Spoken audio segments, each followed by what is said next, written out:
দ্বিতীয় বিশ্বযুদ্ধের একটা ফায়দা তুলে ব্রিটিশকে চরম আঘাত হানতে হবে। এই সময় উনি যদি বসে থেকে যদি একটা গণ আন্দোলনের পরিচালনা করতেন তাহলে অনেকেরই মনে হয় যে তাহলে বোধহয় ভালো হতো।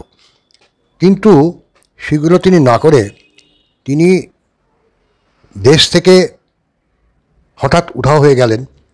উদ্দেশ্য যে বিদেশে গিয়ে একটা সশস্ত্র বাহিনী তৈরি করে সেই বাহিনীকে পরিচালনা করে ভারতবর্ষে নিয়ে এসে সশস্ত্র সংগ্রাম করা। তো এই দুরূহ ব্যাপারটা আমার কাছে বরাবর একটা বিরাট প্রশ্নচিহ্ন ছিল।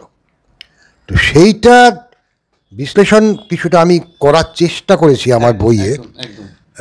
সুভাষচন্দ্র যখন হলব্যান্ড মনুমেন্ট অপসারণের ডাক দিলেন, এটা একটা মানে হিন্দু মুসলমান ঐক্য আন্দোলনের মতন, তিনি তখন ওই বাংলায় তখন মুসলিম লীগ মিনিস্ট্রি মন্ত্রিসভা, মুসলিম লীগ মন্ত্রিসভাও একটু হকচকিয়ে গিয়েছিলেন উনি কী করবেন। তার কারণ এটা হলব্যান্ড মনুমেন্ট অপসারণের যে আন্দোলন সেটা সমর্থন করতে গেলে ইংরেজদের বিরুদ্ধে যেতে হবে, যেটা মুসলিম লীগ মন্ত্রিসভা চাইছিল না, এবং না গেলে আবার বাংলার মুসলমানেরা মন্ত্রিসভার বিরুদ্ধে চলে যাবে। তারা খুব ফাফরে পড়ে অবশেষে তারা একটু নিমরাজি হয়ে কি কোনো প্রতিবাদ না করে চুপচাপ দেখতে চেষ্টা করছিল। ইংরেজ দেখলো এ তো মহা মুশকিল, আমাদের যে এই ডিভাইড অ্যান্ড রুল পলিসি এইটার উপরে চরম আঘাত হানতে চলেছেন সুভাষচন্দ্র।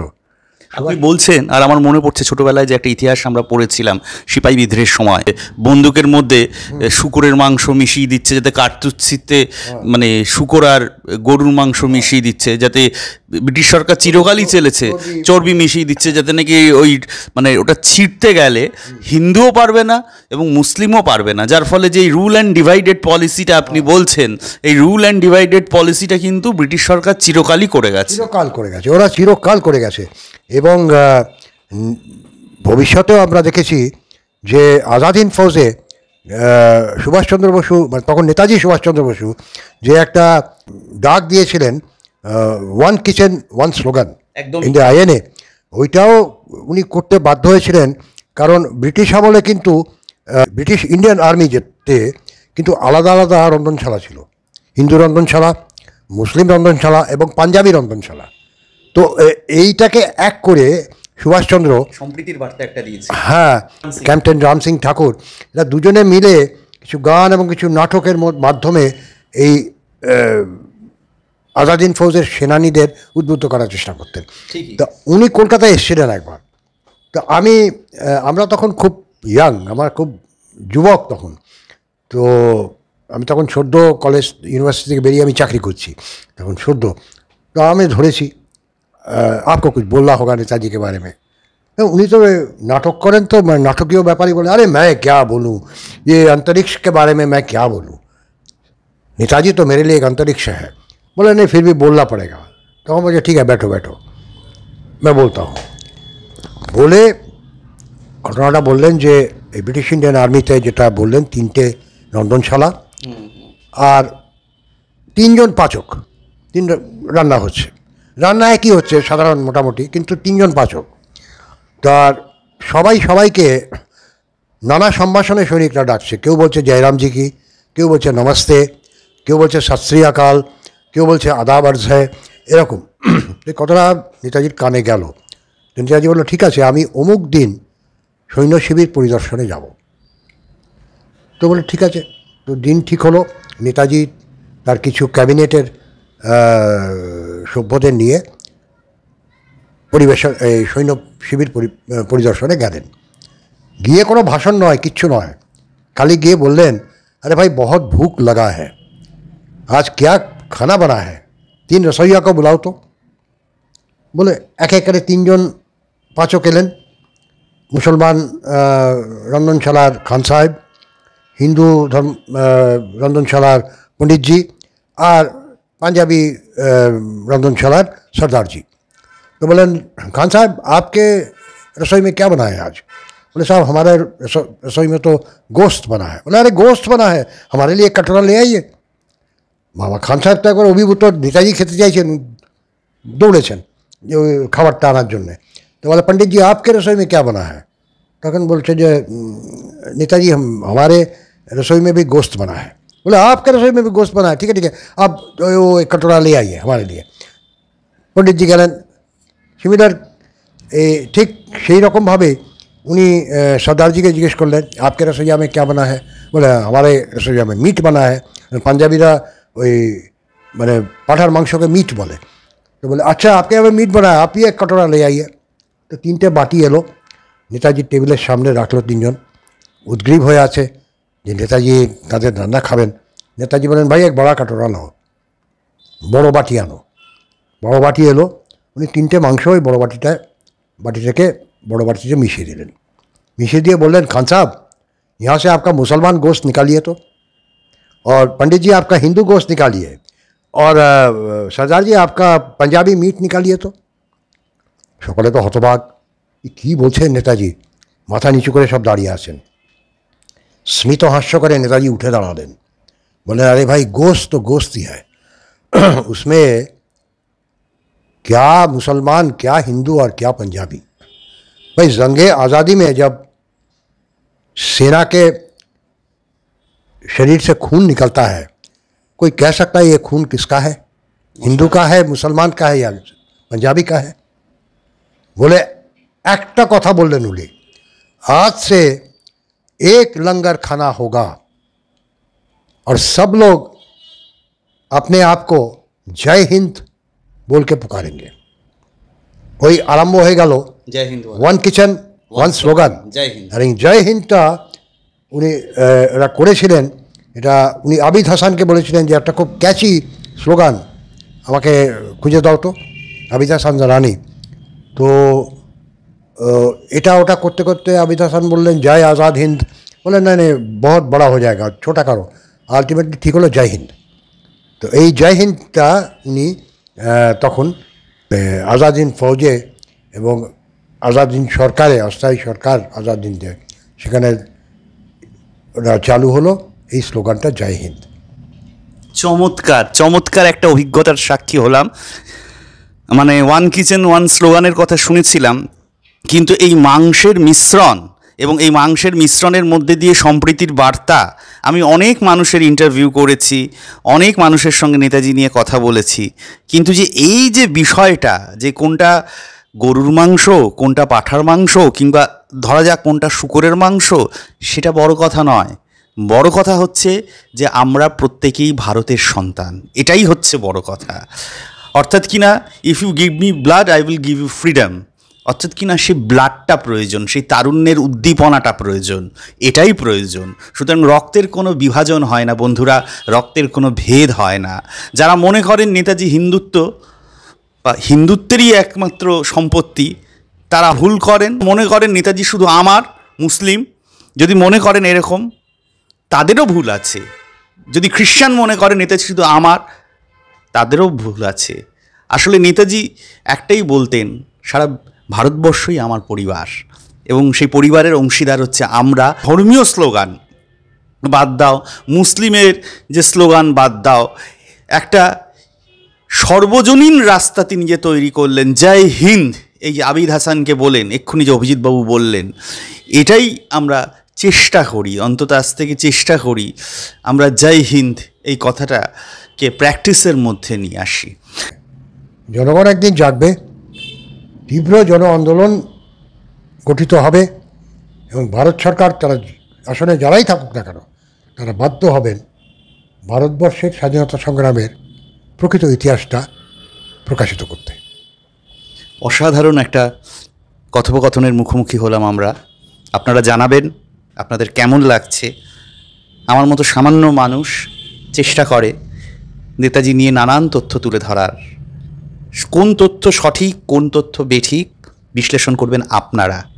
আমি কোনো কিছুই আপনাদের উপর চাপিয়ে দেব না বা আরোপিত করব না, যে আরোপ করব না যে এটাই সত্যি, অর্থাৎ কিনা এটাকে আপনাদের মানতেই হবে। এখন মুশকিল হয়েছে বন্ধুরা, কিছু মনে করবেন না, সামগ্রিক গবেষকদের যে কথাবার্তা বলে আমার মনে হয়েছে কিঞ্চিত কিছু মানুষ মানে গবেষক বলেন যে এটা এখানেই শেষ হয়ে গেল, দাড়ি টেনে দেন। আমি এই মতের সপক্ষে নেই। নেতাজি একটা গভীর সমুদ্র, এই সমুদ্রের কখনো আমরা তল পাই, কখনো আবার হারিয়ে যাই। আবার পড়তে পড়তে পড়তে পড়তে আমরা একটা তল পাই। নেতাজি সুভাষচন্দ্রের বসু একটা জায়গা ছিল, যাকে যেই দায়িত্ব দিয়েছেন সে শুধু সেইটুকু দায়িত্বই জানেন। পরবর্তী যে মানুষ আছেন সে আরেকটা দায়িত্ব জানেন। আগের যে মানুষটাকে দায়িত্ব দিয়েছেন, ইনি অভিজিৎবাবু বললেন মন্ত্রগুপ্তির মতো সে সেই দায়িত্বটা নিজের মধ্যে রেখে দিয়েছেন। তাকে হাজার টর্চার করলেও, যেমন দ্বিজেন্দ্রনাথ বসুর পুলিশি অত্যাচার করা হয়েছিল, এবং মাত্র সম্ভবত আমি যদি ভুল না বলি, অভিজিৎবাবু শুধরে দেবেন, 27 বছর বয়সে তার ছবি আমি রেখেছি, লাঠি ভর দিয়ে তিনি দাঁড়িয়ে আছেন। 27 ইয়ার্সে একটা লোককে অত্যাচার করে জানতে চাওয়া হয়েছে তুমি বলো নেতাজি কি। আর একটু সংযোজন করছি আমি সামান্য, যে এই 64টা ফাইলের কথা পশ্চিমবঙ্গ সরকার যেটা বার করেছে, একটা বিষয় আমরা জানতে পেরেছি। আবার ভাববেন না আমি এই সরকারের পক্ষে বা এই সরকারের বিরোধী, এটা মানে কার পক্ষে বিরোধী খুব তাড়াতাড়ি এখন চিহ্নিত হয়ে যায়, ইস্ট বেঙ্গল মোহনবাগানের মতো, ওটা ভাববেন না। যে নেতাজি পরিবারের ওপর স্নুপিং হয়েছিল 1945-এর পরে। প্রশ্ন হচ্ছে মানুষটা নেই যখন 1948 থেকে 1968 পর্যন্ত, 1948 থেকে 1968 পর্যন্ত, হ্যাঁ, সেগুলো সমস্তই ফাইলে আছে। হ্যাঁ, তার কারণ কয়েকজন, বিশেষ করে আমি নাম বলছি, শরৎচন্দ্র বসু, দ্বিজেন্দ্রনাথ বসু, অমিয়নাথ বসু, শিশির কুমার বসু এবং অরবিন্দ বসু, এদের ওপরে কিন্তু এদের নাম দিয়ে বলা আছে, এদের ওপরে স্নুপিংটা হয়েছে।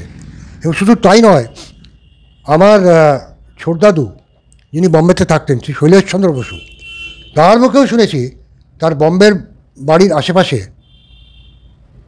কিন্তু গোয়েন্দা ঘুরতো। তিনি বুঝতে পারতেন তাকে নজর রাখা হচ্ছে। তিনি কিন্তু কোনো সময়ই রাজনীতির সঙ্গে যুক্ত ছিলেন না, কিন্তু তার পেছনেও গোয়েন্দা ঘুরতো। 48 থেকে 68, 48 থেকে 68। এই যে 48 থেকে 68 পর্যন্ত নজরদারি করা হতো, তার মানে কি? তার মানে হয়তো যারা নজরদারি করাচ্ছেন তারাও নিশ্চিত নন যে নেতাজি মৃত, তাই বলেই তারা নজরদারি করছেন। বন্ধুরা, আমরা এখানেই শেষ করব। আর একটি এপিসোড, খুব মূল্যবান এপিসোড আছে, ওনার বইতে পড়লেই বুঝতে পারবেন, পরিশিষ্টতে জনগণ মন, সেটা আমি আলোচনা করছি না, আপনারা পড়ে জানাবেন, আমাদের অনুষ্ঠান দেখে জানাবেন। এবং অভিজিৎবাবুকে আর কী বলবো, তাকে তো ধন্যবাদ দিয়ে আর ছোটো করা যায় না। এবং আমি এইটাই তাকে বারবার বলবো যে এই বইটাই যেন শেষ বই না হয়। আমি তো ওনার সাথে পরিচয়, এই বইটা পড়েই ওনার সাথে যোগাযোগ করেছি, এর আগে ওনার সাথে আমার কোনো পরিচয় ছিল না। আর এই অনালোকিত নেতাজি বহু বিষয় রয়েছে যেটা নিয়ে আলোচনার প্রয়োজন। যেমন নেতাজির একটি খুব গুরুত্বপূর্ণ বিষয় রয়েছে, যেটা এই আইএনএ এবং নেতাজির যে ভূমিকা, এই নিয়ে প্রচুর বই লেখা হয়েছে আছে। যেমন আরেকজনের নাম আমি বলছি, যে বেলা মিত্র, আমি যদি ভুল না বলি, বেলা মিত্র, উনি কলকাতায় শহরে, উনি ওই নেতাজির ভাবমূর্তিতে উদ্বুদ্ধ হয়ে উনি একটা ওই রানী ঝাঁসি রেজিমেন্টের মতন একটা রেজিমেন্ট তৈরি করেছিলেন, এবং তিনি নারী স্বাধীনতার দিকে অনেক কাজ করেছিলেন। তার কারণ একটা জিনিস মনে রাখবেন, বেলা মিত্রর স্বামী শ্রী হরিদাস মিত্র, যাদের পুত্র হচ্ছেন অমিত মিত্র, আমাদের প্রাক্তন অর্থমন্ত্রী পশ্চিমবঙ্গ সরকারের। তো ওনার কিন্তু ফাঁসির হুকুম হয়ে গেছিল। তার কারণ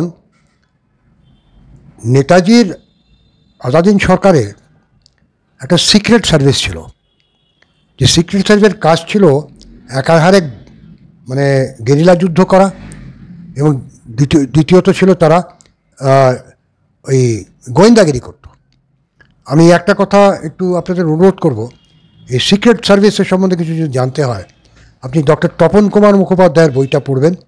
তপন কুমার মুখোপাধ্যায় উনি এক্স আইপিএস অফিসার, হ্যাঁ। তো উনি ওই আপনার উত্তর পূর্বাঞ্চলে থাকাকালীন কিছু ফাইল ঘাঁটতে গিয়ে ওনার চোখে পড়েছিল। তারপরে উনি একটা উদ্যোগ নিয়ে এই সিক্রেট সার্ভিস নিয়ে প্রচুর গবেষণা করে বই একটা বার করেছেন, তথ্যভিত্তিক বই, সেটা উনি বার করেছিলেন। সেটা আপনারা একটু পড়বেন।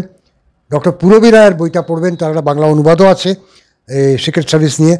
এইগুলো পড়লে আপনারা কিন্তু ওই আজাদিন ফৌজের কি আজাদিন সরকারের একটা নতুন দিক জানতে পারবেন, যে এই ব্রিটিশদের যেমন একটা গোয়েন্দা বিভাগ ছিল, আমেরিকার যেমন একটা গোয়েন্দা বিভাগ ছিল, আজাদিন সরকারে কিন্তু নেতাজি নিজে, শুধু এটা নয়, এটা শুধু জার্মানি থেকে আরম্ভ হয়, ইন্ডিয়ান ইন্ডিপেন্ডেন্স লিগ, ওটা তো জাপানে, ওটা হচ্ছে যে free India centre, free India centre একটা যে অর্গানাইজেশন নেতাজি করেছিলেন জার্মানিতে, তার আন্ডারে যে ছিল আজাদ হিন্দ রেডিও বার্লিন, যাতে করে যেখান থেকে বাংলা, ইংরেজি, হিন্দি, উর্দু এই 4 ভাষায় ব্রডকাস্টিং হতো।